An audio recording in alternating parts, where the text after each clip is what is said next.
and discuss today. That is my goal. And then at the end, I would like to follow up with any questions or items that you would like to add or take away from the CIP budget, the capital improvement projects.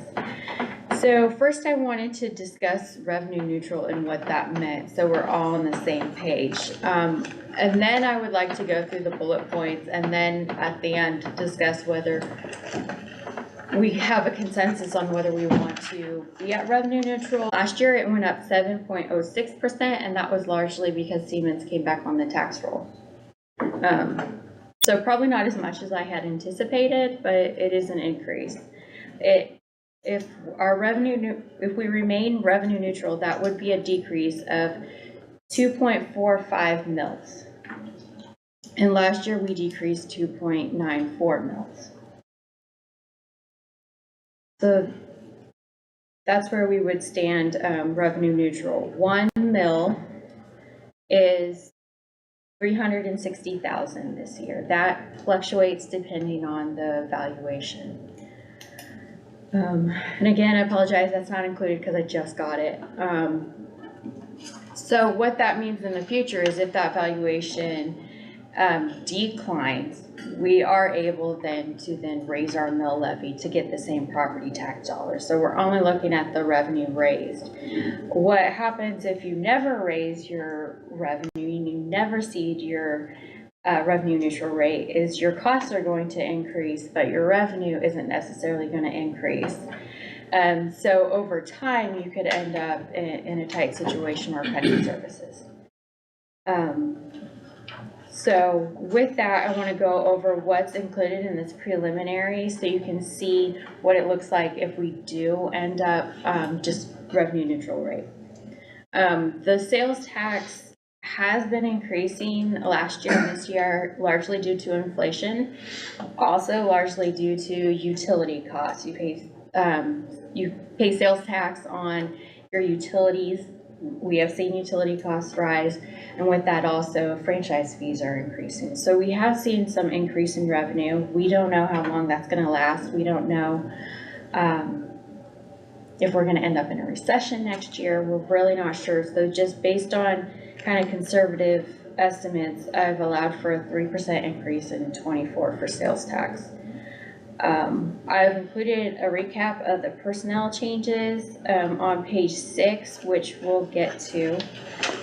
It includes 3 additional full-time equivalents plus some movement of personnel, and it includes a 4.5 merit-based pay raise in the personnel line items that you're seeing in this preliminary budget. We are dealing with health insurance costs that are projected to rise 13% next year, which is a significant increase. And then most items are projected to inflate in cost 2 to 4%. So they're thinking that inflation will continue to rise in 23, and then in 24, hopefully the Feds, with raising their interest rates, things will start to cool off and inflation will get back to a normal level, but we'll still see those high costs because of the inflation in 23. So to skip to page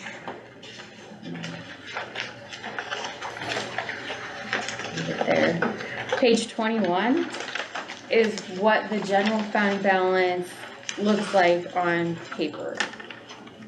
I'll let Todd get there.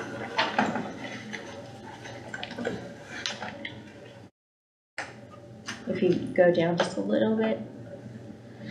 So this is a recap of the beginning cash balance, fund balance, our revenues and expenditures, and the ending fund balance. So by the end of 24, we would start with 7.8 million and end with 3.1 million on paper. We have typically underspent our expenditures, so in reality that number might be closer to 5 million if we run as usual with trends.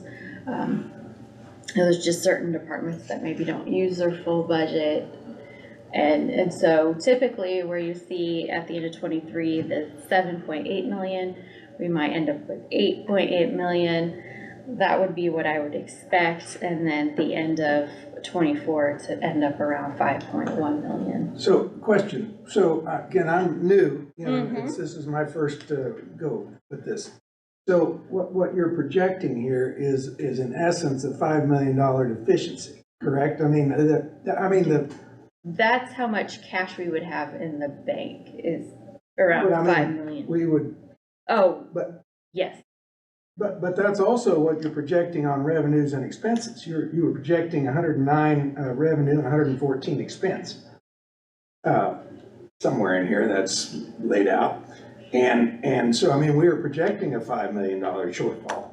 Now, when I say shortfall, we're making transfers. That's where this seems to match very closely, is we're coming up 5 million short. Reducing our cash $5 million. I'm not being critical of that per se. I'm just trying to understand if I understand, and I think I do.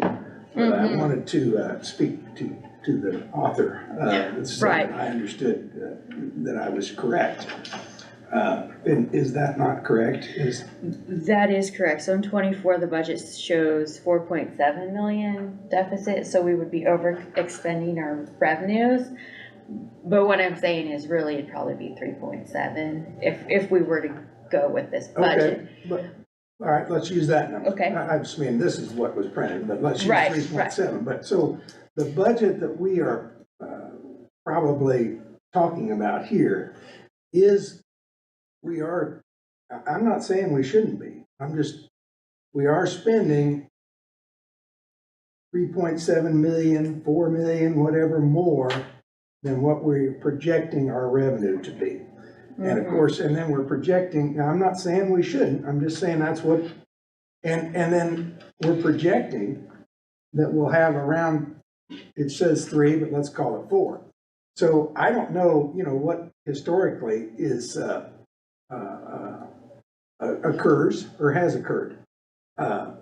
So you've got the beginning balance and the ending balances here for 21 and 22 and what's projected for 23.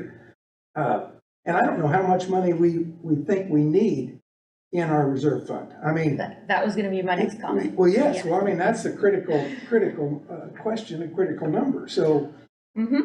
So we have a fund reserve policy that is the larger of 2 months of revenues or 2 months of operating expenses. So typically that runs around 6 million would be our target. So though on paper it says 3.1 million, I think we'd probably end up around 5.1 million where our target's at 6 million. So maybe this isn't a perfectly balanced budget and it probably needs a little bit of work, but I don't think we're far off. Like I think we have some items to discuss and then maybe staff has some more work to do. But I think this is a good discussion starter. Well, and I'm just keep in mind I'm brand new. I'm just trying to understand everything and have a clear understanding of what we have, what we're going to spend, what we need to make sure we have at the end, and that I have a clear, So there's some things that could play into this too in regards to large projects that we know are coming a year or two down the road and that hits in a certain year. Absolutely. And we knew it was coming, but I get where you're coming from. It's hard to digest the whole spending more than you get. Well, you certainly can only do that for a short, relatively short period of time. I mean, that's this is what you just said in essence. Is we should be okay doing that this year, but if we do that again next year, we're not going to have any. Is what's really going on, and then we can't. It doesn't mean we can't do what's in here. That's not what. But we can't do it again next year. Well, I just mean because we're at 0 then, and you need to be at least 5 and maybe 6. Right. And so we can't. This is not. I'm not saying that we shouldn't do any of this or all of it. We can't spend 114 million and bring in 109 we can't do that again next year. I mean, and that's what is being offered here. So that needs to be understood by everybody. This is, that's where this is. Now, I just mean. Yes, and so, all this, what's included in the general fund right now are all the cash funded CIP projects that you saw last time. So everything that was on that spreadsheet, this budget shows we're going to present. And so because like you said, you have a good point, you wanted to see where we would be before we started making cuts to CIP. Yes. So this shows you where we would be if we funded everything on that spreadsheet. Yes, and let me say that I so much appreciate the work you put in here, because it was everything was there that I needed to see. And Very good. and it was very well laid out and very easy to follow and understand, and so I was very appreciative. Now I have another comment here, because and question, because you just touched on it actually. So all of these CIP were cash expenses, but my question is, and I'm not suggesting that some of this should be bonded, that's cashed. I'm asking, what is our bonding situation? I mean, where are we? Are we at the limit of where we should be? Are we safely underneath where we are? If we do bond, how will that, what would that do to our cash situation? I mean, that would make a real positive initially to our cash situation, but then we obviously have the liability. So I just mean, that's a real important part of understanding this and what should be done or not done. So I haven't included the bond and interest fund in this packet. This is just general fund. So anything we bond wouldn't be represented here. Right now I have. Well, you have an expense in there. I do, and just in the overall summary, and that's just kind of preliminary still. What was on the CIP spreadsheet to be bonded, we can do that. I feel comfortable bonding that 7 million.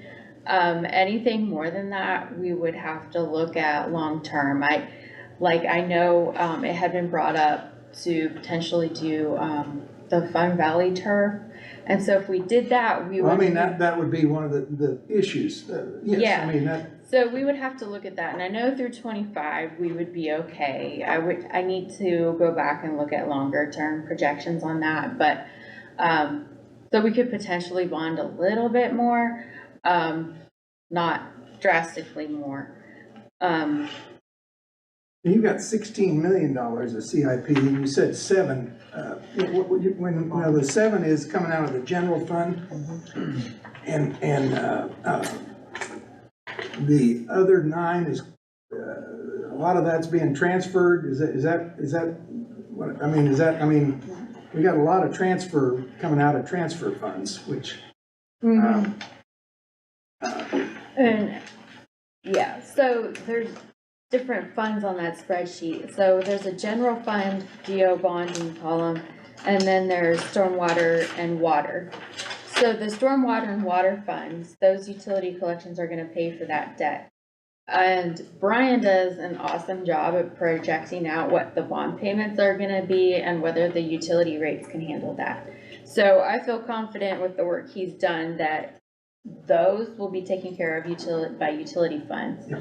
So what we're mostly concerned about is the general fund. Okay. And that actually gets paid out of the bond and interest fund, which I don't have the detail on in here. But that column is 7.1, and that I feel comfortable with. Okay, and so this 114 expense includes the 7 million. Yeah. Or does it include the whole 16 million? Let me. I assume it includes the whole 16, but maybe it's only 7. Yeah. I don't know. Yeah, and I think like for today's discussion, I wouldn't be so focused on the total funds, total revenue and total expense, because those are still kind of in flux. And Well, I understand that, I mean. yeah, so like today it's just I'd like to focus on like the general fund, but I did want to give you a sense of where everything else was too. So Well, I have one other question on this, the Woody Seat Freeway. I mean, how's the accounting go here? So we got 5.5 million of the Woody Seat Freeway. So how does that get expensed here? Okay, so the plan is to bond part of that and then use the rest of our ARPA funds to fund the rest of it. So the ARPA funds are sitting in our grant fund right now, and we would transfer them to that CIP project and pay some of the funds there. And then we would bond the rest, and the bond proceeds go into the CIP fund as well. And then we pay expenses there. Now, when we go to start making bond payments, they come out of the bond and interest fund.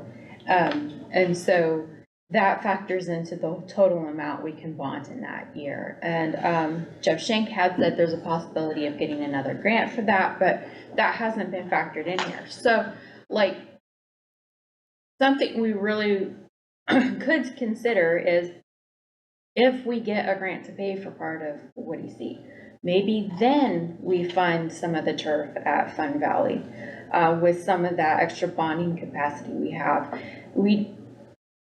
Well, but back to the bonding capacity. Yeah. What is our bonding capacity? I mean, what is our? There's some directive or suggestive that your bonding should be about this much or no more than this. Or where are we on that? We do have a legal debt limit that we can do. I know we're not close to it, and I'm not going to recommend we go close to that because I don't think our mill levy can support that. So I haven't really considered that legal debt limit as part of this. I'm focusing more on what our bond and interest payments would be long term and whether our mill levy can support that. Okay. And that dollar amount would be about 6 or 7 million. Normally it's about 6.5 million, because we didn't fully bond what we anticipated we would for Woody Seat, or we won't this year. We have extra bonding capacity next year, so we could go up to the 7 million and still be fine. But Woody Seat, so how does it get expensed? So, I mean, is Woody Seat in this 44 million?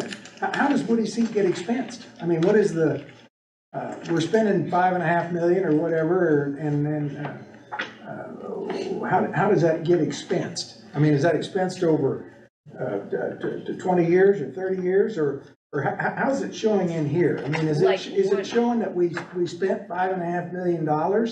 Yes, Kansas basis of accounting is that everything you spend is an expenditure. If it's cash out the door, it's an expenditure. Okay, so that's a part of our deficit here, is actually what I'm getting to. Is that correct? No, because we're going to take in the bond proceeds to pay those costs. So okay, so we're getting the revenue, and then it's up. So that's a push. Woody Seat doesn't even impact this in essence. It really just affects the bond and interest fund bond payments. Oh, okay, so that is not what this is. Okay. Okay. Right. Any other questions in regard to that? Okay, so.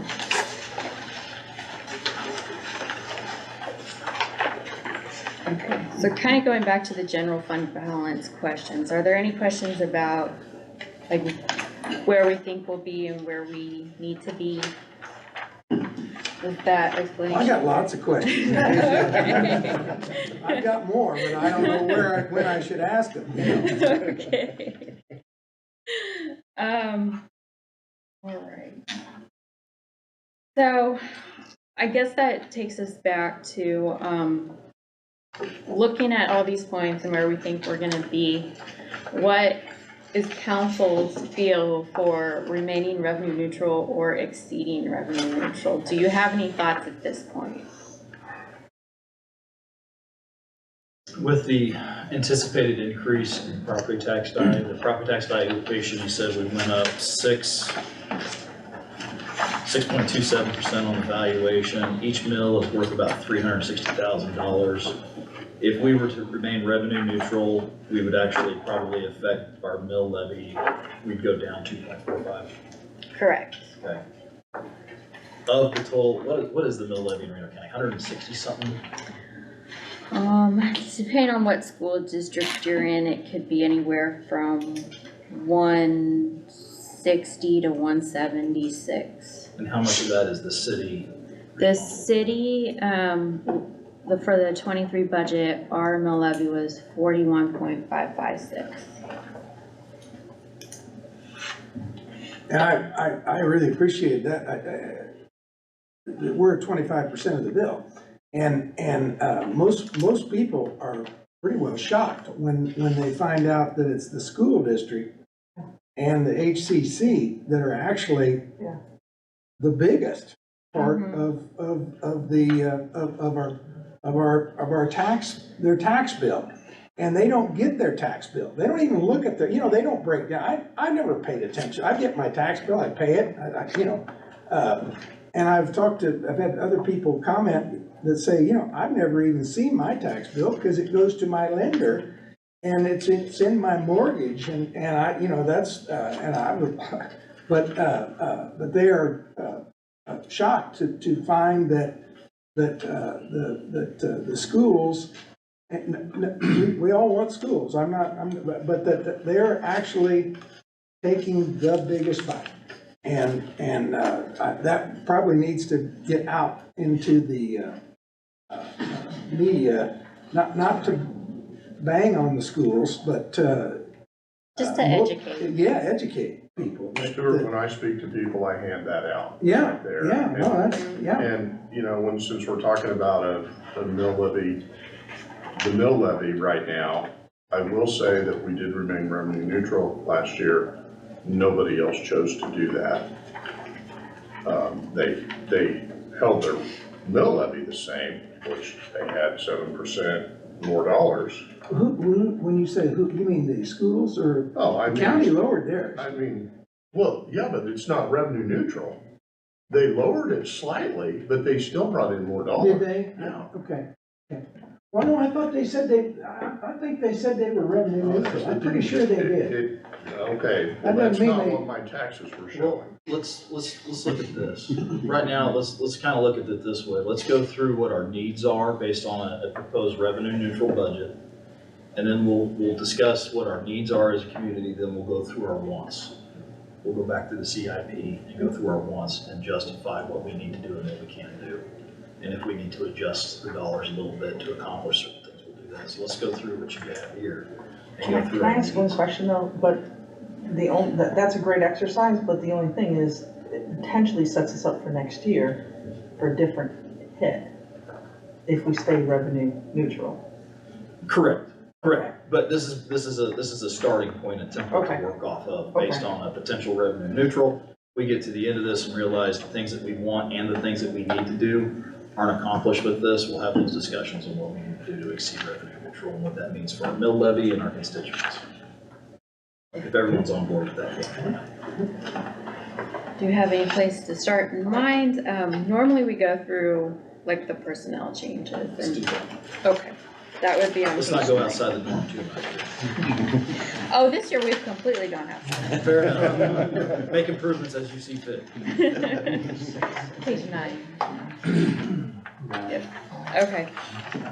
So I highlighted the true additions, and the rest are swapping personnel or making pay grade changes.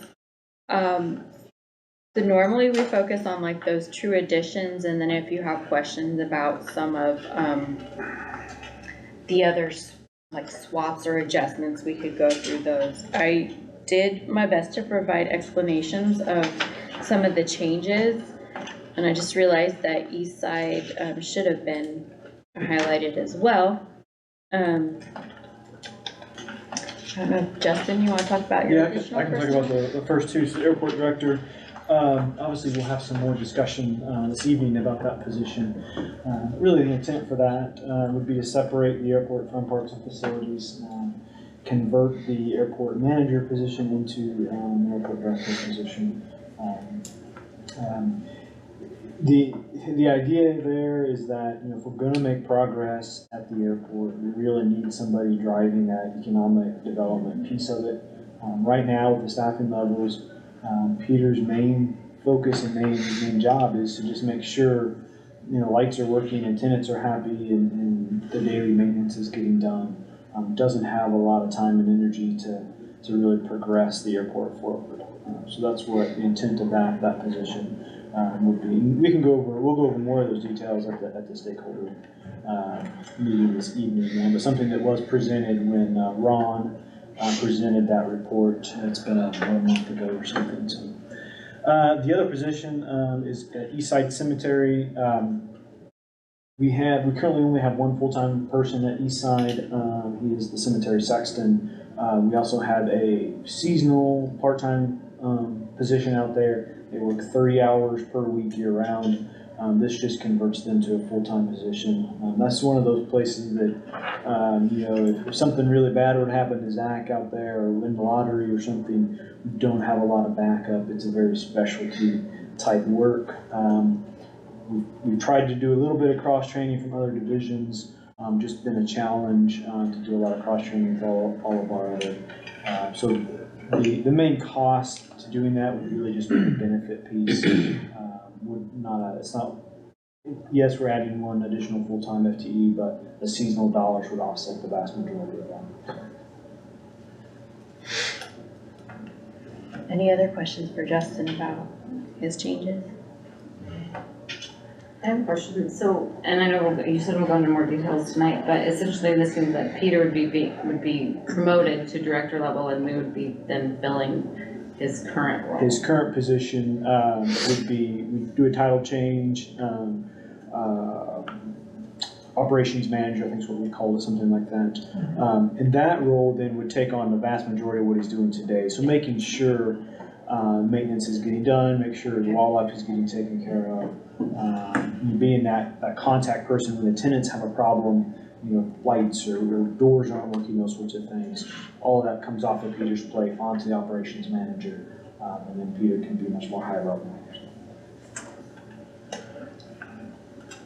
So to take the airport from 3 full-time staff to 4. And it will be its own department, is that the goal? That is the goal, to take it out from underneath. Not have his own budget to be accountable for. What's that? He will have his own budget, what if he needs? We support every department in the city. Okay, So we're gotcha. always working at Public Works, we're at the fire station, those sorts of things. So we're continuing to support them just as we do today.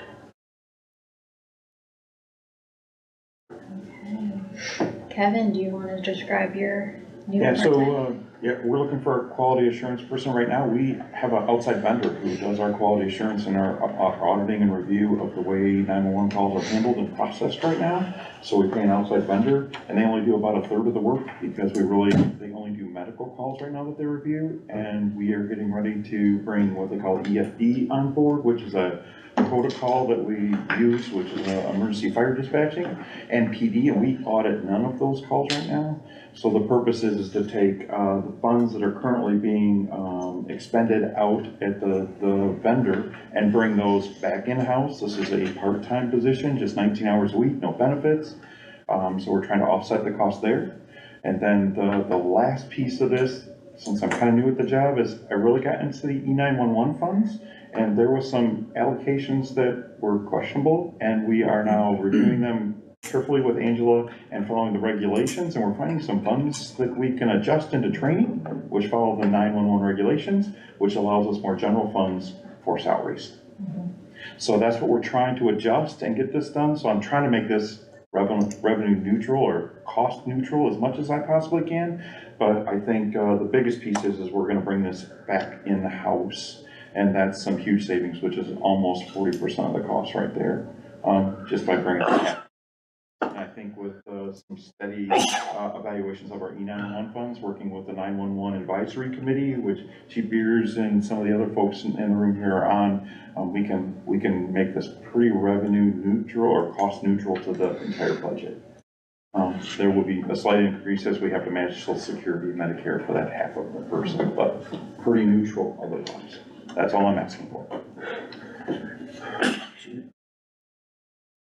This is an on-site position. Yes, on-site, yeah, in the center. And the other piece to this is we are not going to train this person as a dispatcher, so they're not going to get pulled in on the dispatch desk and then we never take advantage of it. That's the other piece of this. We're keeping them separate so that they can get these audits done. Quality assurance is very important as we move to move the center to an accreditation standards and keep us in line with national standards, which we don't have really anything right now. So that's my goal, is by the end of the year, that's fully focused, which falls into, I know fire's accredited, we're trying to stay, we're gonna get accredited, and there's multiple bodies to get that accomplished.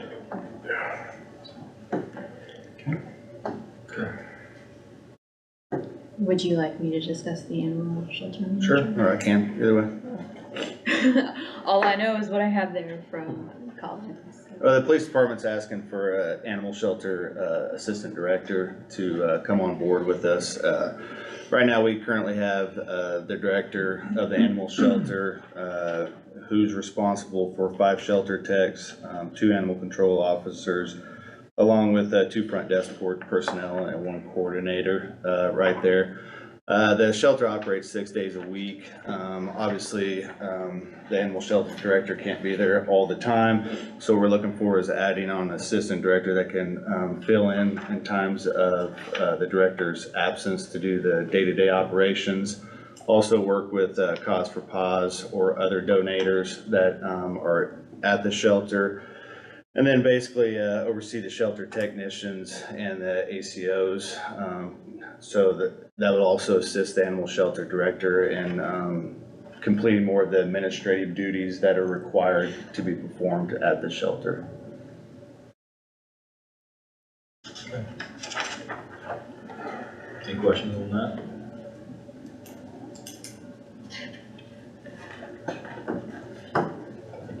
Okay, so the engineering systems technician, really their main focus is our SCADA system. And what the SCADA system does is it's monitoring data in real time to assess what's going on out in the field. And an example of that would be our water towers. So it's monitoring the level in the water towers.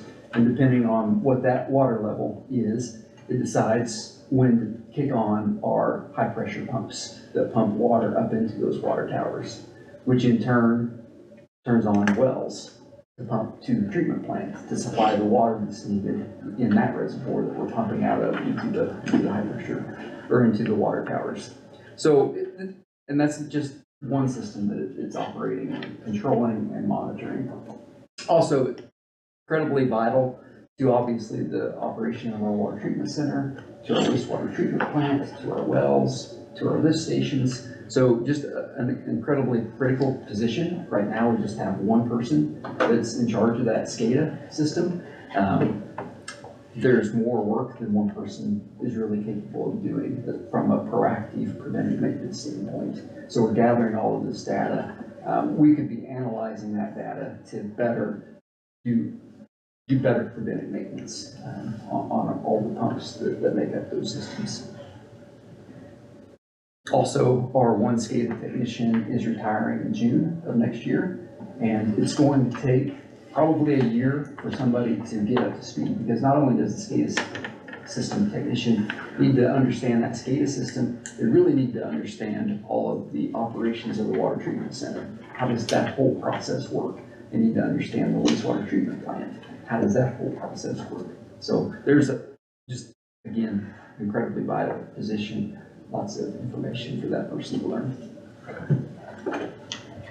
And Jim is proposing cutting a position between housing and planning. Do you want to explain any on Well, that? we've experienced the need for professional planning services from an outside source, PEC, and I believe that's been a positive move and Tom can chime in if he'd like to also. For years and years, the planning department had a revolving door of talent. We would hire good people and then we couldn't keep them more than 2 or 3 years. And it used to be that the recruiting process was good enough that there would be someone to backfill. But it seems like over the last 4 or 5 years, those folks are going to work for someone like a PEC who's in the private sector. The Olson group that was here to do the downtown master plan, they were all planners. So I think it's systematic of where people want to go. They can go and do good planning work and that type of thing in the private sector and don't have to deal with chickens and neighbor on neighbor crime and things like that. So that's my interpretation of the situation.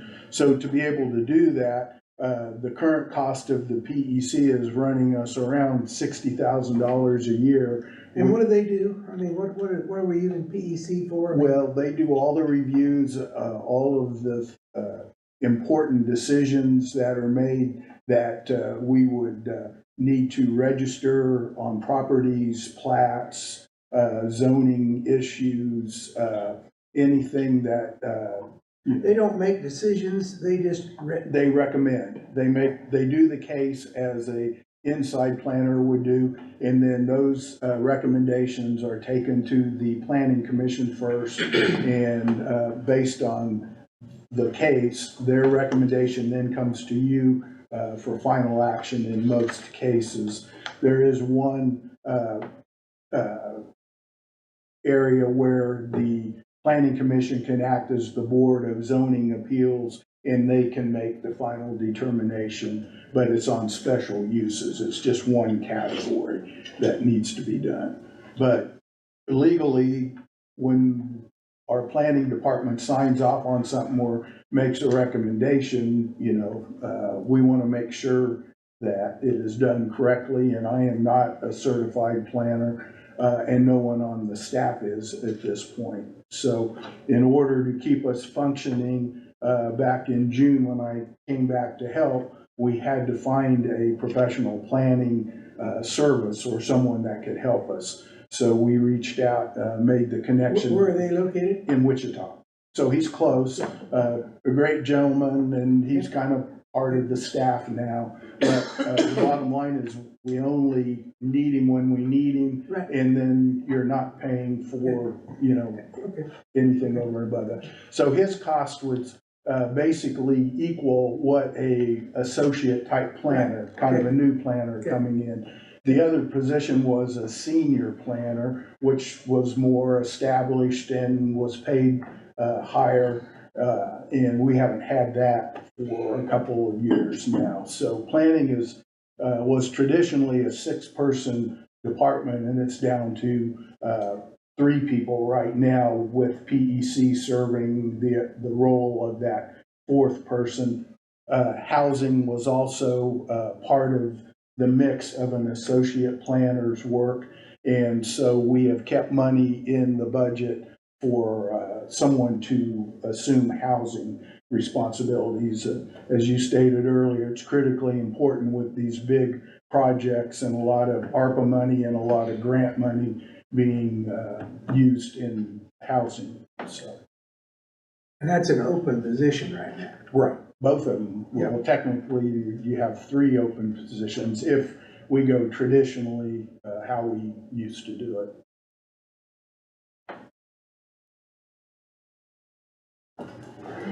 Any other questions regarding personnel? Oh, I might just interject. Not only did PEC help us in planning, but they have taken, and I'm sure Todd will talk about this, but a lot of our systems over the last 3 or 4 years, because of the vast amount of turnover in engineering planning, our GIS system was totally broken. And it's a very important piece and can be even more important in the future in a number of different ways. So that association has helped us there.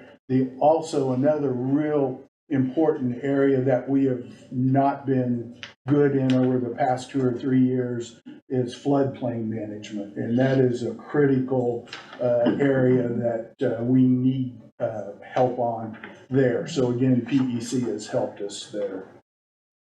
I have more questions on personnel. I don't know if this is the right time, but, and I'm just trying to get a hold of some of these numbers, because there's significant rises in multiple areas here in the personnel, not in all areas. I mean, they're all up, and I think, I certainly understand, and I think most of us in here would understand that there has been wage pressure from top to bottom, all across the public sector and the private sector, and that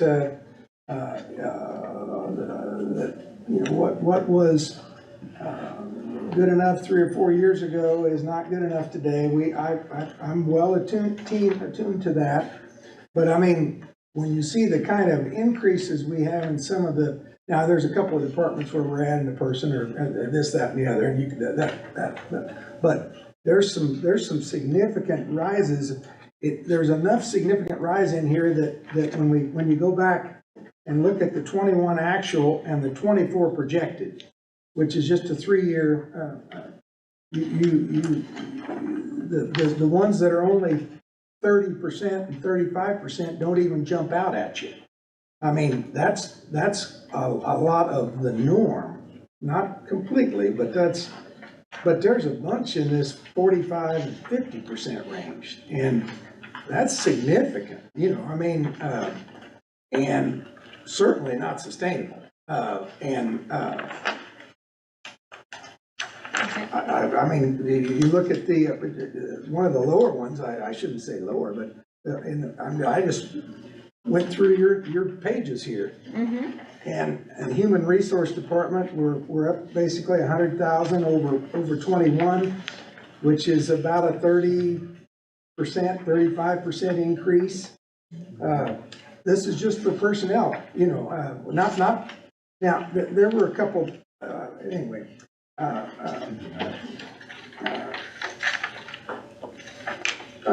Housing showing was 25,000, now going to be 146,000. I didn't understand that. That's what it says, but. That is largely because of vacancies. We're budgeting them in that line item like they're going to hire, but they didn't have anyone in those positions back then. Okay, that makes sense. Yeah.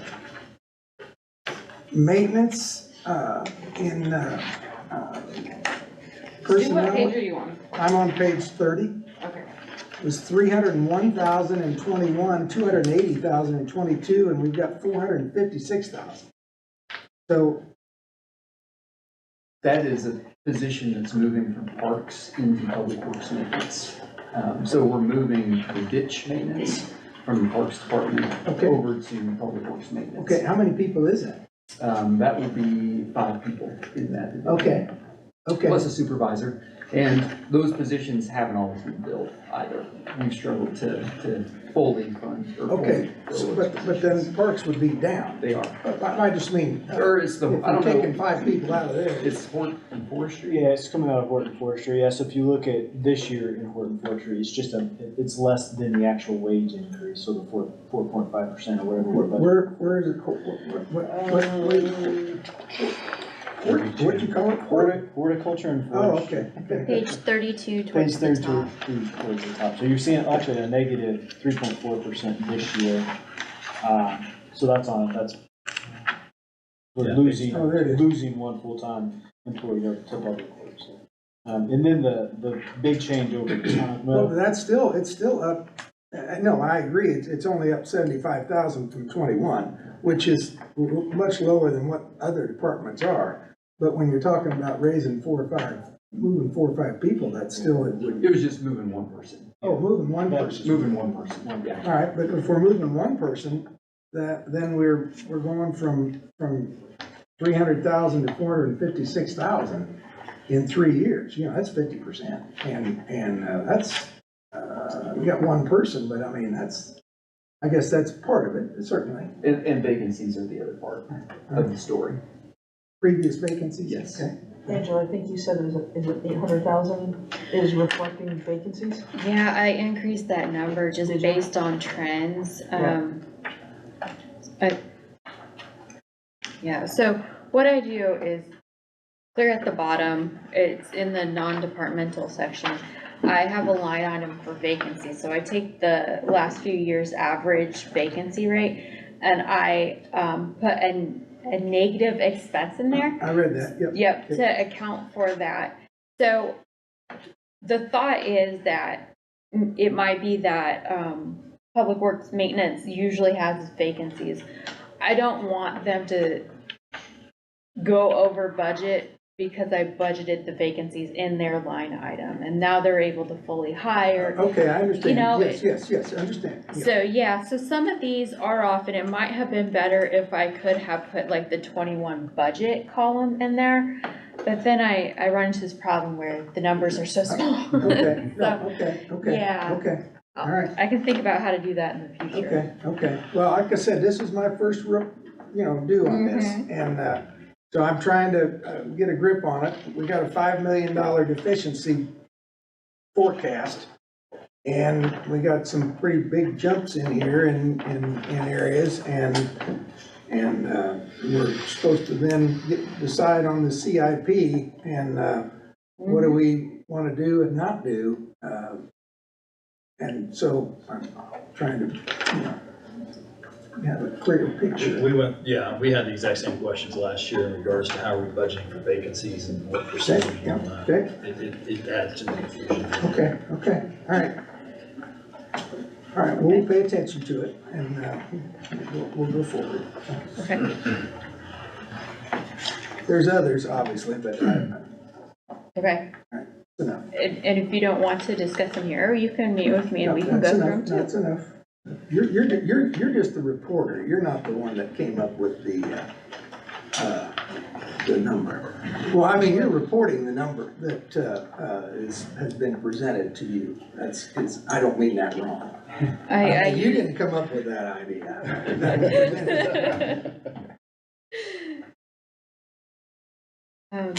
Are there any other questions regarding the budget in general? Anything stick out that you wanted to question? What, you put in 13% for the. For the health insurance, yes, I did. In past years, we have not fully accounted for that increase and had the health and insurance fund pick up part of that increase, but I don't know that that fund is gonna be in the shape where it can really handle too much more of that. Who's the health insurance provider? We've got an unbundled approach, but the main vendor is Meritain, so for health insurance. So we shop it every year. We're self-insured, so what we're seeing is big jumping claims. It's really that simple. Our administration costs are really very low. We've unbundled the stop loss. That's been a growing part of our plan the last couple of years. The stop loss market's gotten really bad, but we shop it every year, and we've done some innovative capturing stuff to try to keep that cost down. So it's really, for us, it's claims. So.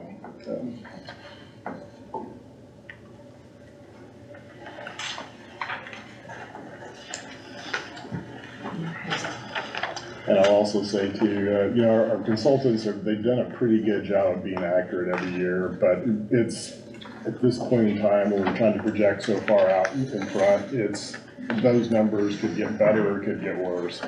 But that's just based on our trend, and they look back, 3 years or so and kind of try to project forward as well.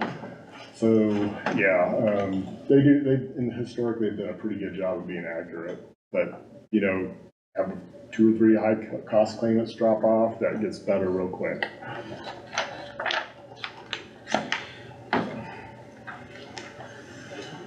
Okay. So I don't wanna dig into the details of each department too much. Do we wanna go to the CIP and discuss those and then get a better feel for Yeah, let's go back revenue? to CIP. I think we missed out on a couple of line items we didn't discuss last time. Okay. I think we missed out on this, was that right? Yeah, I completely skipped. I did send an email out to each individual council member about that project. It's a $150,000 total project, kind of divided out into 4 individual kind of smaller projects. Big key point on these is we're not adding any animals to our collection. Really, we're just improving conditions or current exhibits. So there's no additional maintenance requirement, no additional keeper time. We already have all these animals. Any specific questions? The biggest piece of this was beginning in 2024. We are going to be inspected by USDA for birds. Right now, we're only inspected for mammals. So it's something USDA is adding. And so I think there was, I'll have to pull up the email, about a third of it was for improvements to our holding area for our birds. So basically rebuilding it with newer materials, adding some ventilation to our bird holding area, which is kind of behind our service barn. So, we have our mini farm, the area behind there. It basically look like stalls in a farm or in a barn. Just improving, replacing the wood with fiberglass panels, replacing the mesh with a little bit larger mesh that's easier to clean, those sorts of things. So. And this is $150,000 line item. Yeah, CIP. yeah, and that's one of the driving pieces behind it, but there are 4 smaller projects within that. Okay.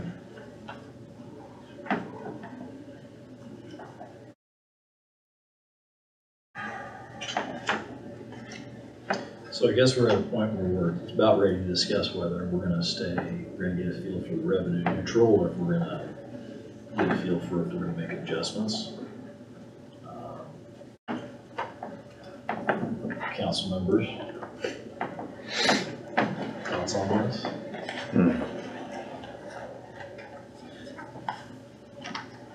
You go first. You go first, fair enough, all right. Staying revenue neutral is the goal, I think. Is it realistic with the way we've been fighting inflation the last couple of years? Is it realistic with what our needs are?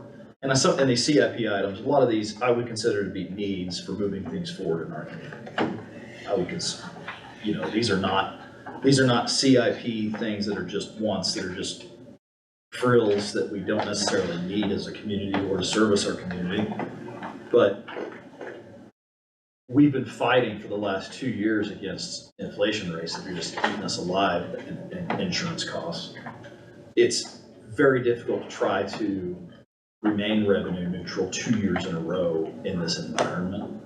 That doesn't mean we can't be responsible with how we affect our mill levy, or at least our portion of the mill levy, and also look for other ways, like with the WDC, trying to get another grant, things like that, and free up funds for use in other places. Personally, I think I would like to bring the mill levy down, but respectfully, I don't know if we can keep it at revenue neutral and do the things we need to do, because we're just going to end up fighting more deficit, even if we just, there's not a lot of fat here. The mill levy itself is just an arithmetic number. So, I mean, the number is what percent? Are we gonna hold it, or are we gonna raise it 2%? I mean, that's the number. Right. So I just mean the other numbers just don't fall in place. If we were to remain revenue neutral, it would go out there that our portion of the mill levy went down in regards to what people pay in taxes. Our mill levy went down, but yeah. Our portion of it did. That doesn't mean other portions of the mill levy are gonna go up or stay the same. Yeah. But we're gonna be lumped in with everybody on how people react to a mill levy. Yes, we are. So, and I will say, I appreciate, I know there's a lot of department heads and a lot of people that have been involved trying to be, let's be smart about how we're spending our money, and here's what we think we need, here's what we think we need moving forward. And I know everyone took some personal responsibility on putting this together, and I want to be respectful of that. Are you referring, I'm just asking to try to get a grip on what you're thinking. So what you're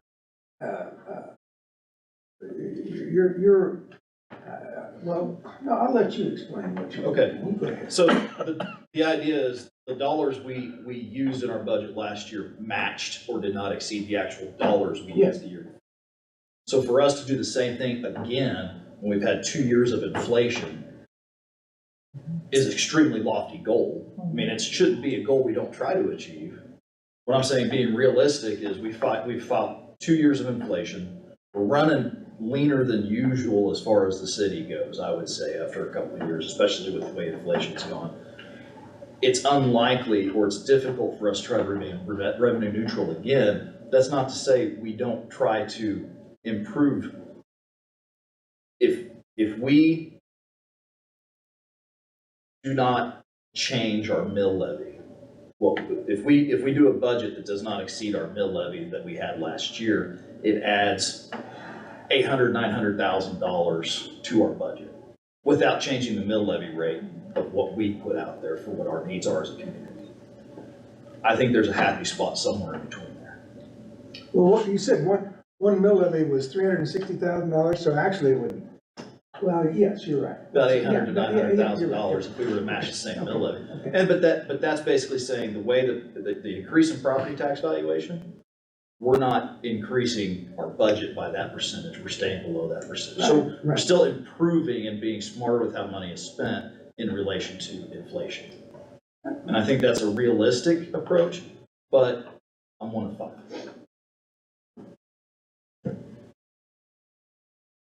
Well, I'm 2 of 5, and I appreciate the ask last year was met.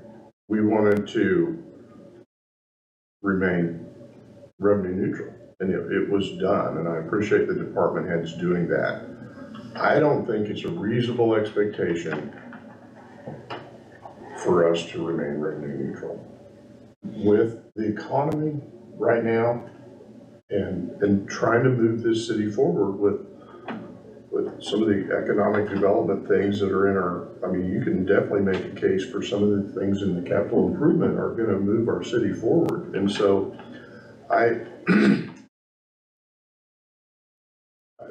that's where I'm at. I do think there's maybe some middle ground. I don't know. Well, I'll speak.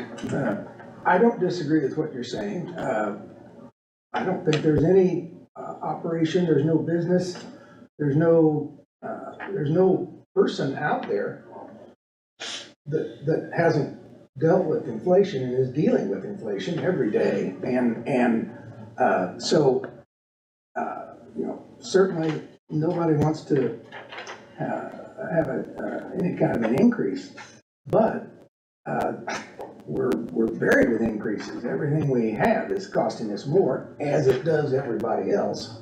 That's not just here, that's not just us. So if we can hold it in the range, in essence, I think what you're referring to is a 2 to 3% increase in the mill levy is based on what you just. Well, not really an increase. No, we're not increasing holding the mill levy. It would be or lowering Staying in that range. holding the mill levy, which you said 2.7 was the mill levy need to go down 2.7? 2.45. 2.45. So if you can hold it, really, if you hold your mill levy, you're at it's at $700,000 or whatever it is. So it's not or $800,000-900,000. It's not like some big increase. I don't disagree with that, and I don't. I think I can explain that to people. Well, I've raised my prices in my business, I'm still behind, and I think we will still be behind. But we're trying to be very conservative. I feel like, when I look at this stuff, I try to figure out what we don't have to have this year, and at some point, your parking lot might need to be done, I get it.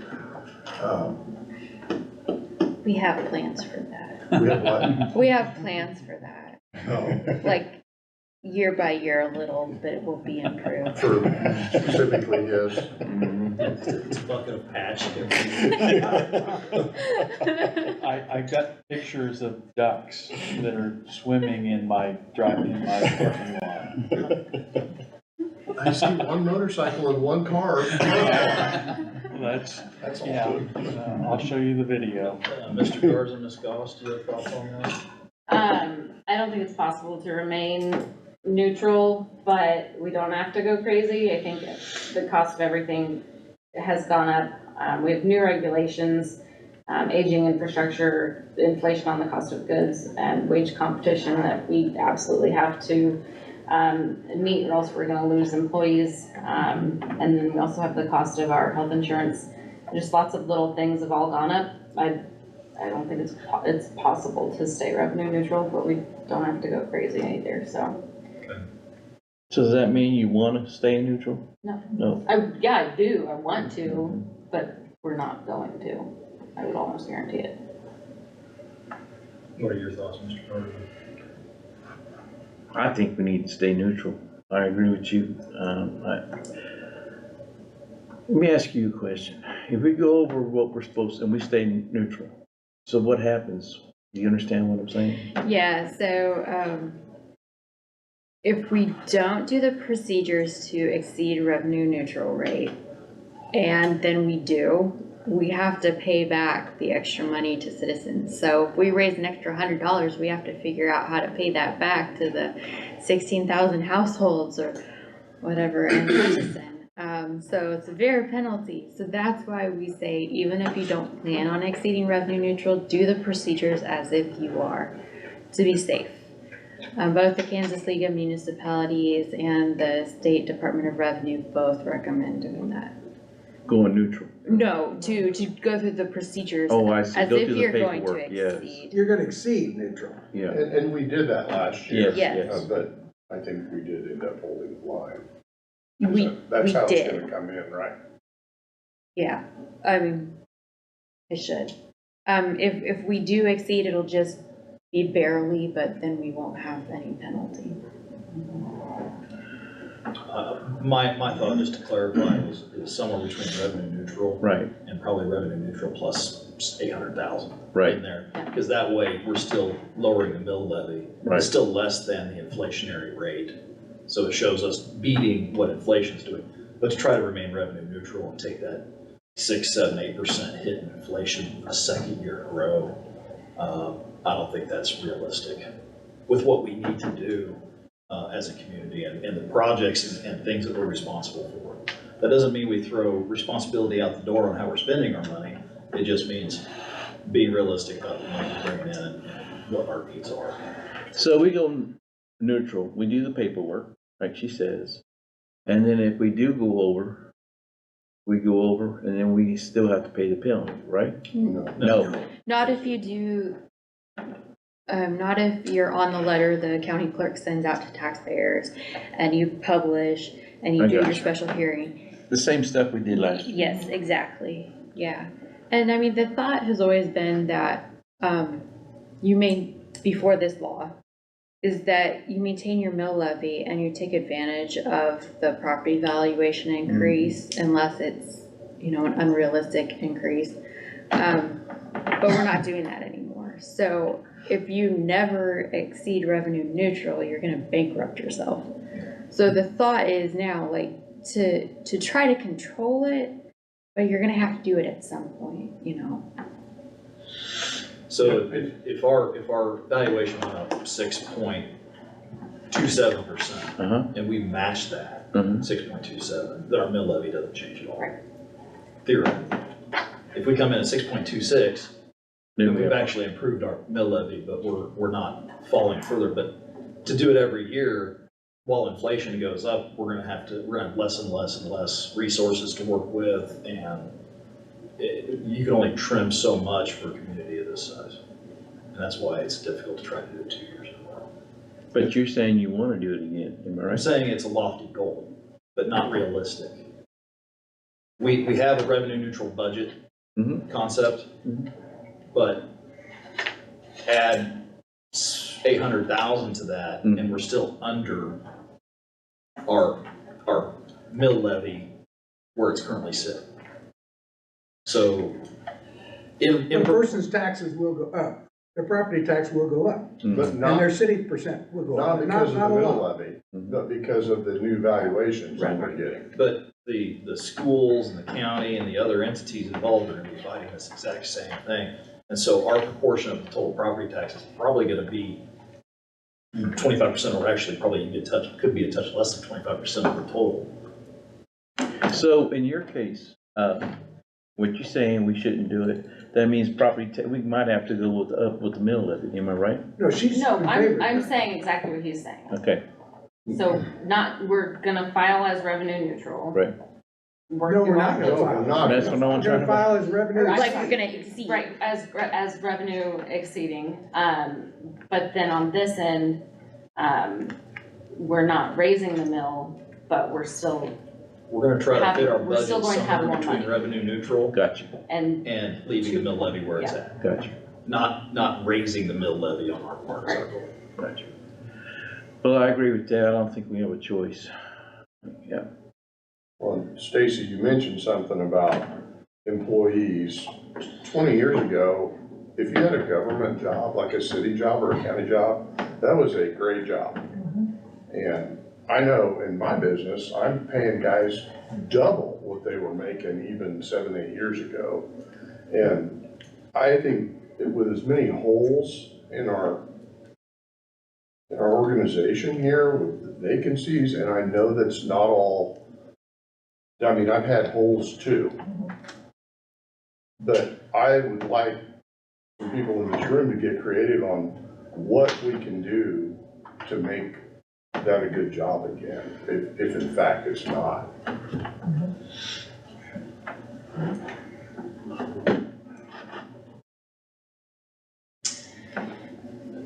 What do you need from us at this point? You want me to like split the difference with the mill levy? As a start, I think that's Okay, fair. as a start. I think that's fair. If we Okay. need to adjust a little bit up or down from there, we can do that. But I don't, like you said, we can't operate every year where revenues are less than expenses. No, we can't, no. Ms. Clements, do you have anything to add to this? You've been No, very quiet. I agree that this is the right course of action. There are too many projects that we do need to invest in the future of this community. To not have that foresight is going to cripple us, in my opinion, in the future. You're gonna see the effects of that if we don't start to move that, in that direction a little bit. It's unfortunately, the circumstances we're in dictate that. Well, we have seen that in regards to what we're facing or what the council has been facing for the last 5, 10 years, lack of foresight in stormwater maintenance, Right. 50, Right. 80 years ago. Concrete. I mean, a lot of that, you can point fingers at all kinds of different aspects that lead into that. You've got stagnant population growth from 1980 to now. Which is a big part of our problem. Which is our infrastructure has grown and the population had not since 1980. And- So it's putting more burden on each individual. And the infrastructure is old, and And you look at just the 13% increase in benefits. I mean, that's the cost of doing business today. I mean, it's an unfortunate situation that we're in, but it's things we can't ignore.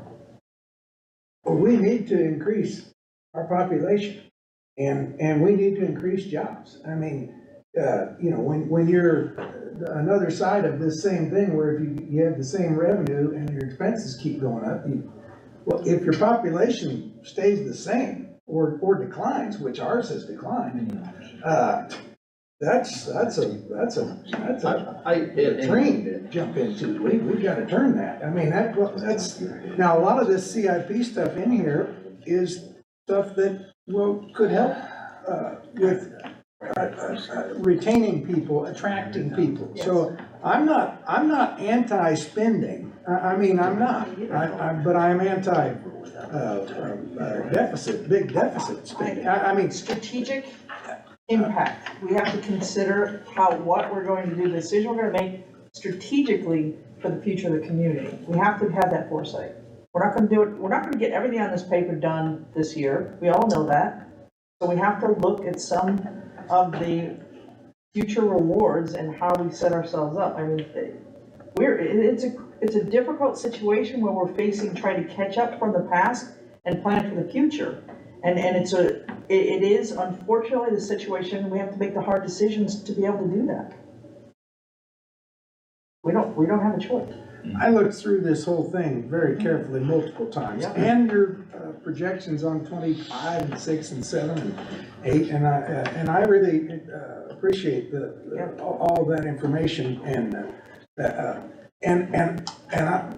I'm just going to make the statement that I don't see anything there that we don't want to do or need to do. I mean, now we may not be able to afford somehow to do them, but I don't see anything there. And I went out to the ball fields and I went out and looked at them.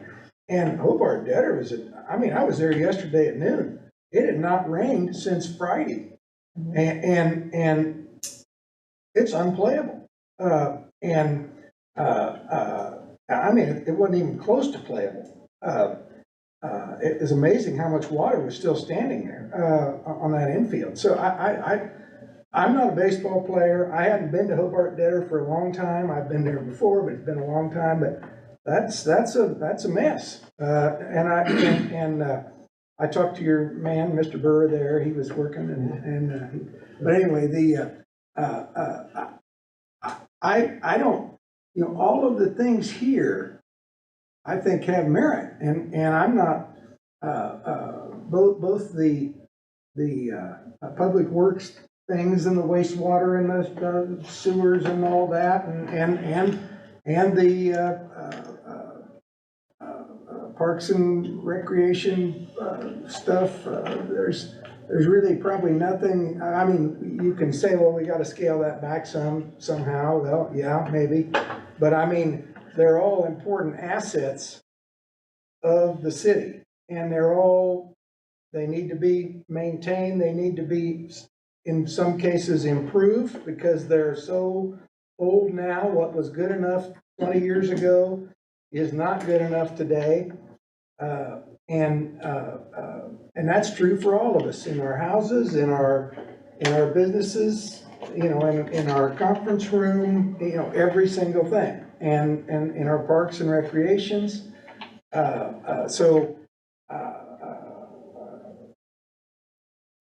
I think we need to try to figure out how to implement this plan without having a big tax increase. And that's where the bonding stuff and that all becomes really important and critical in here, how we divvy that out so that it's coming at a good flow, at a flow we can absorb. You're the expert at that, so I'm not trying to.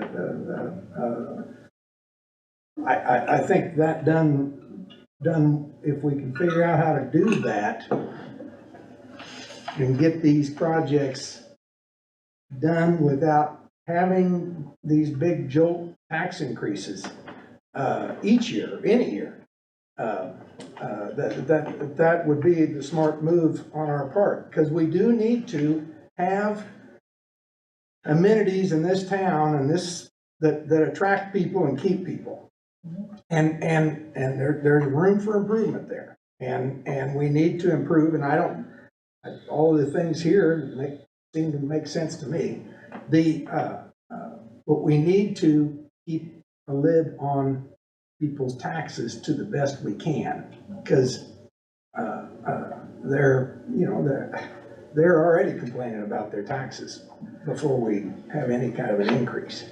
And I think we all need to, you know, I think we all are aware of that, and we need to keep awareness of that, and that's fine. On the artificial turf, we did talk at our last CIP meeting about potential cost share with the Yes. college. And what was that? Was that just the Hobart, or was that also at Fun Valley? Just Hobart. Hobart Detter and Field 3 at Fun Valley, Yeah. so piece there. I think it'd be very doable to structure an agreement similar to the one we approved today. I think we don't have that in writing, but I've been talking with the AD. Both of those are 1.2 million together? Not together, 1.2 was Just just Hobart. Hobart. Rice Park off the top, or not Rice Park, Field 3 at Fun Valley is more in the $700,000 to $800,000 range. You had it all laid out in here. Yeah, I do. I Very have- nicely laid out. I don't know that I have that with I've me. got it right here. All right, Fun Valley, It's a full field. Fun Valley, one full field, 800. But now, and I was talking to your Cornelson or Cornelson, whichever his name is. Carson? Yeah. And he's a baseball player, but anyway, so, this was for the full field. And I'm not saying that we don't need to do a full field, but as I understand it, the real issues both at Hobart and at Fun Valley are more infield related than they are outfield related. The grass out there was outstanding. The grass at Hobart in the outfield was outstanding. I mean, I was shocked how good it was, you know. And he commented, boy, he's a player. Yeah. You know, he did Emporia State and plays, and said, I love actually playing on grass, real grass, and most of them have turned to turf, but I mean, it is possible that we could maybe do the infields. But maybe that's not, I'm not saying, I'm not an expert, I'm just. Yeah, so at Fun Valley, 5 of the 6 fields would be infield only. Only the one would be 100%. Okay, and the college would. College would pay for 50%. Okay. That's part of the reason is they're more pushing for the artificial in the outfield. Okay. From a maintenance standpoint, you're absolutely right. It's the infield. That's what cancels games. Yeah. And I think that's part of the reason why they're willing to step up to the table. Well, and I think the college being interested in working at a 50% would make that a good time to. More cheap. Yes, to do those two things. So. Angela, what would that look like if we? They would almost in fact be paying for the outfield. I mean. Not quite close, very close. So, If the, like what we had talked about last time was if with the ARPA funds going to, the bridge, sorry, my brain is not. yeah. To the bridge and then, taking that out of our bond and putting this in instead, would we be pushing it on our bondability capability? If we do a cost share, I think it makes it much more manageable, and we could probably do that. I would want to double check, but I think it's possible. You actually have this, when you look at this deal, in 25, not 24. Now, you may have moved it, I've just, it was showing in here at 24, but in here it's showing in 25. I don't know what the, It did get moved from 25 to 24, so it should not be showing up in 25. all right, So That's just an error on our part with the risk. okay, but we didn't put that in as the recommended. No, it was And requested. so that's not, I mean, that was not, so that's not in. No, Now, that was an afterthought towards the end of our meeting, hey, how can we get this done?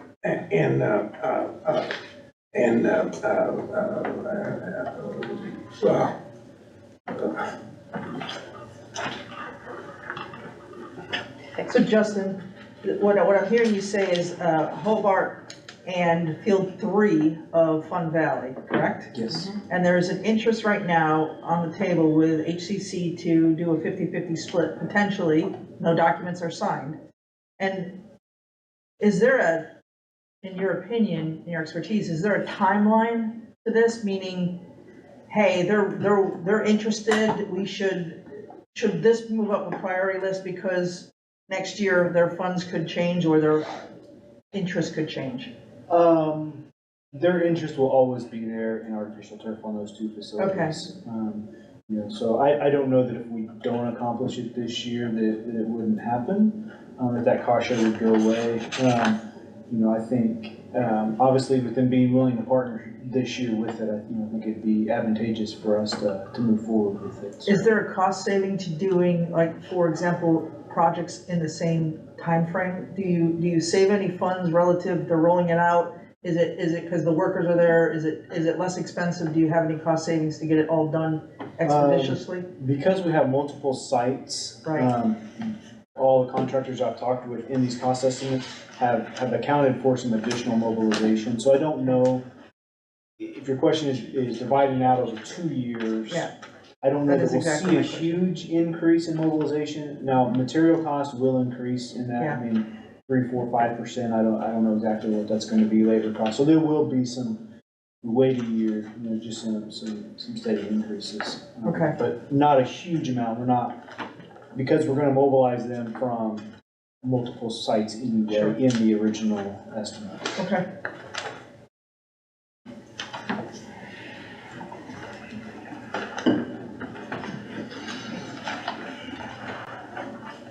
So what I'm hearing is there's nothing in the CIP that you think we need to postpone. You want to try to make this work the way it is? Well, there's a couple things I saw, but. Yeah. Okay. Can we discuss that? What, did you say no? No, I would agree that, I wasn't, yeah. There's a couple things that, But we do have more meetings down the road. I won't belabor this, and there's one thing I still want to look at with Brian. one of my questions, Justin, would be about the zoo project. I know that they do a lot with their fundraising and with private donations. And this sounds like this is a regulation that's coming from the USDA, new in '24. I assume that right now, if those regulations stood right now, we would not be in compliance. We don't know that for sure, but we're confident that there would be some issues there. So if we took the zoo, and I just feel like this is all nickel and diming stuff, but it's $150,000. We took them off from this year.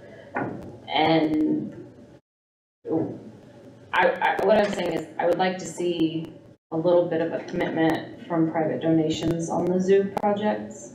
I don't know what those dynamics are like though, because I know they do so much already. Yeah, they're already committed to roughly $80,000 for the bison exhibit. So we had the large private donation plus Friends of the Zoo. I want to say it was 75 to 80. I don't know the exact number in that range that they committed to fundraising over the next few years. So we haven't had any conversations with them about fundraising for these particularly. We can talk to them about that and see if there's any appetite, if there's an ability to fundraise. And I don't want to stretch them too thin as well. Right. I do think there is some room. I would be really hesitant to cut that entire 150 just because of the USDA standards. If we get cited and we don't correct them, they have some pretty heavy consequences. They could shut the zoo down until we correct them. The fines aren't as big a deal. It's more as they can really cause us to. And they would shut down the whole zoo, not just like take our birds out. The zoo is we didn't have a zoo, and then we kind of dinked our way into a zoo, and we've got a decent zoo, I mean, and it can use improvement, and it is one of those things that I don't go to the zoo, but I mean, kids like to go to the zoo. I have grandkids go to the zoo and think they've done something when they go to the zoo, and the zoo's having a nice, good zoo is, I guess you'd say, almost expected in a town this size, When we did our master plan, our Park and Rec master plan, In terms of facilities, the zoo is right up there at the very top of what people enjoy and use, kind of what they want the city to invest in. You know, Dillon Nature Center was the top, neighborhood parks was second, and the zoo was right in there, tied for third with a couple others. So it is an important asset to our community.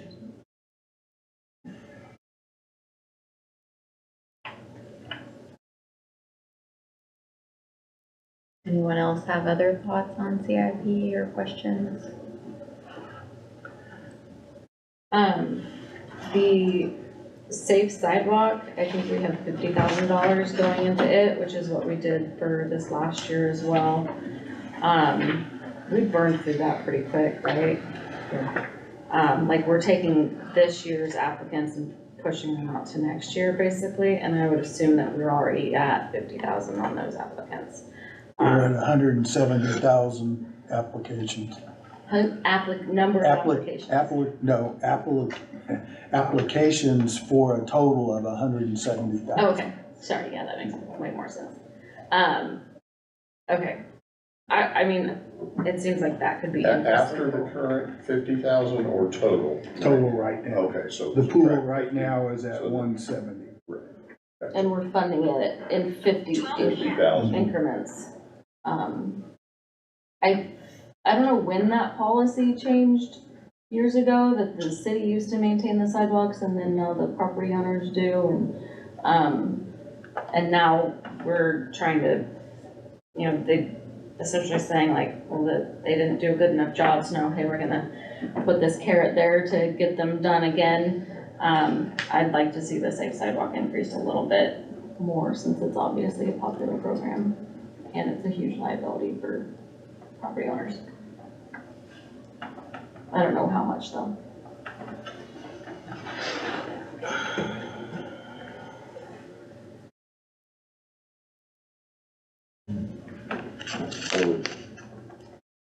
I would go along with that, maybe increase it another 25,000, just based on what I heard 2 years ago when I was trying to get elected.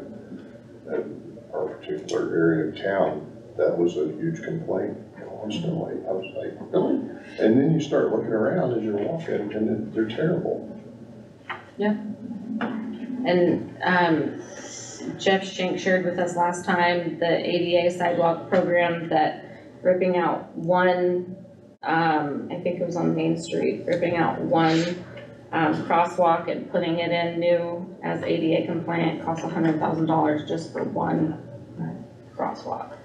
And there's other things that have come up sitting with engineering, in the sense that when you talk about the water damage and the stormwater, and once you fix that, there's damage to the sidewalks and damage to the curbs, because you start to see that, and there's a process in place. It's like a 7-year plan, and it's hard when your neighbors' curbs and things get done and you're still, so it's just, I think it's more of an education thing that we need to start to get in front of. Yeah.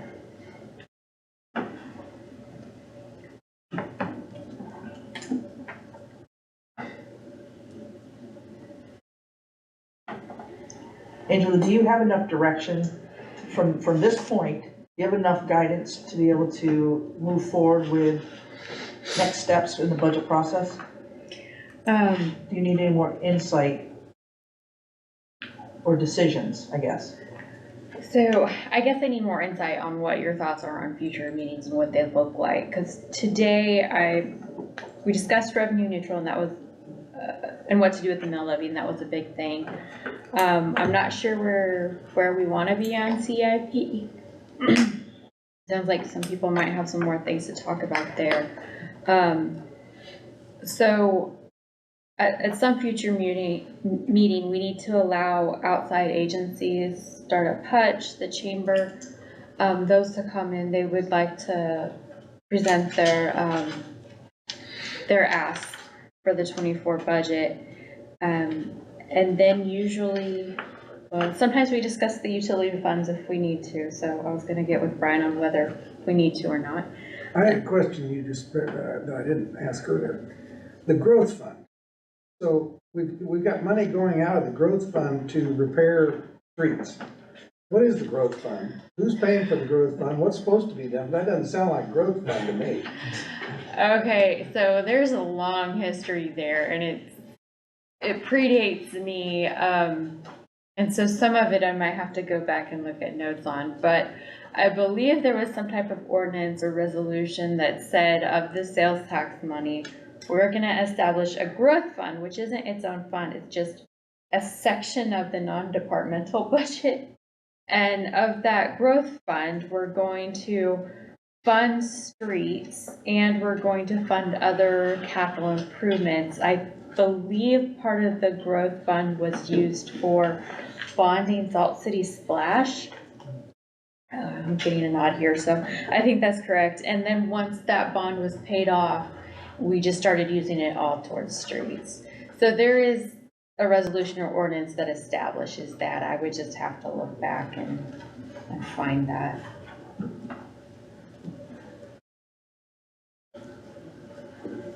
Well, you mentioned the chamber and the, startup, Yeah. and I, that would, when you talk about a growth fund, that's what I would be thinking, that would be that sort of thing. Yeah, I'm not sure exactly why it's called that when it's being used for. I would suggest that the council members, if you have questions on some of the CIP items, reach out to the department heads individually to discuss it with them. And then we'll have a quick discussion on that at a future meeting on if there's gonna be changes to CIP based on your discussions with the individual department heads. And we need to have another meeting with our outside entities, and you're looking for some guidance on when to set that meeting. Yeah, normally we have one more meeting to discuss outside agencies, the utility funds, and then you would end up with a proposed budget to look through, which is a lot more detailed than this, before we would set hearing dates and adopt the budget. So if we're needing more meetings than that, I guess I would look for that guidance from council on what your feel for that Well, is. let's get your meeting set up for the outside agency and utility. When is a window that works for you? We just had a meeting cancel, a joint meeting with Hutchinson and Parks Department. That got canceled? Next Tuesday.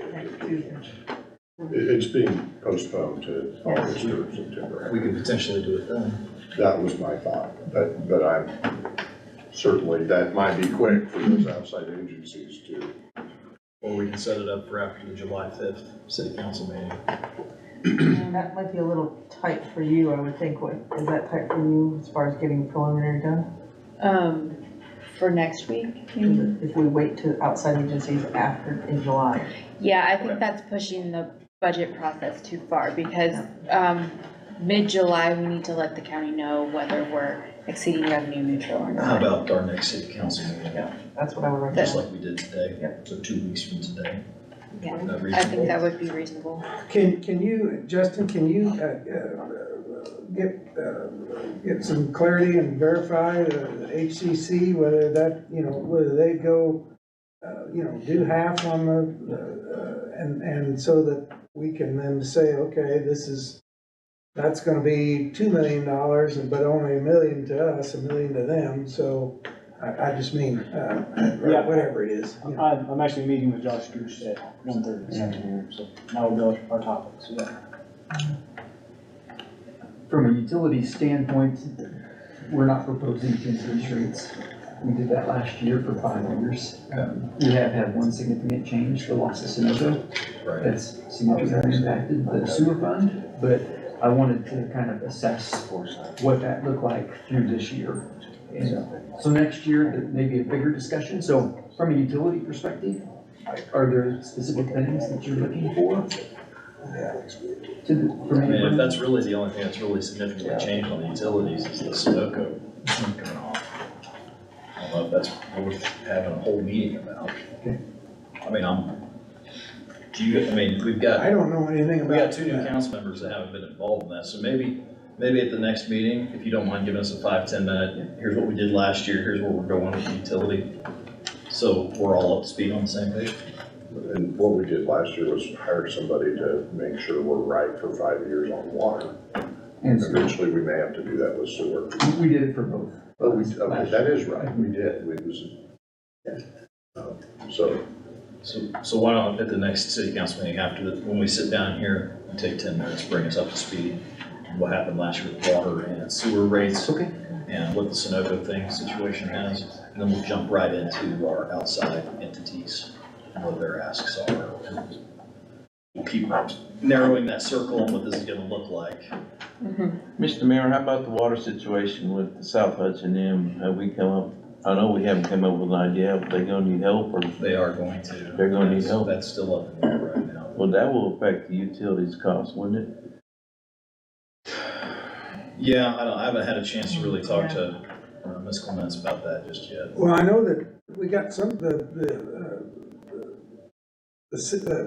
chamber or the city or somebody got approved for a $2 million grant, but we have to use it, and we have to actually get after it, and it has a deadline, so there was something. Are you talking about the chamber for their, They got the base grant, and the Yeah, ARPA for funds the from the county economic plan out. have to be put into work by 2025. By, So there is a time period. Yeah, no, but I mean, there was significant, that's significant to make that possible. I'm not saying that makes it possible, but it's huge. it holds us accountable to make sure it stays in the forefront of our agendas. And we Is need what it you're- to, yes. we needed it to, because we're basically, what she was saying, Deborah, was, you know, without some further water rights, we can't really attract much bigger business, because they won't come without us proving that we have water rights. And we don't. I mean, we have enough for what we use now, but we don't have enough for Expansion. much of an expansion. So that water rights discussion is not for today, but it needs to get back on the front page. Ms. Clements, now that she's a week in, I'm ready Yeah. to throw her. I'm trying to prioritize Yeah. the. No, absolutely. Yeah, by tomorrow, it'd be nice if you had that one figured out. Yeah. No, I met with, Glad I got a heads up. Randy Partington and I met, week before last, and that was something in regards to the discussion, we need to get this thing rolling, there's a time limit, on what we're gonna do, so a decision has to be made pretty soon. And we have our water rights and perfecting water rights, that's still in play too, so. Do you need anything else, Angela, I think we are good for now. until 2 weeks from today? Correct. Be prepared to get phone calls from our outside entities talking to you before the next meeting. Oh, yeah. That's part of it. Thank you. All right. Anyone else? We're good? Thank you, everybody. And this is an extra copy. Oh, no, we don't need to do that. Now you're talking crazy.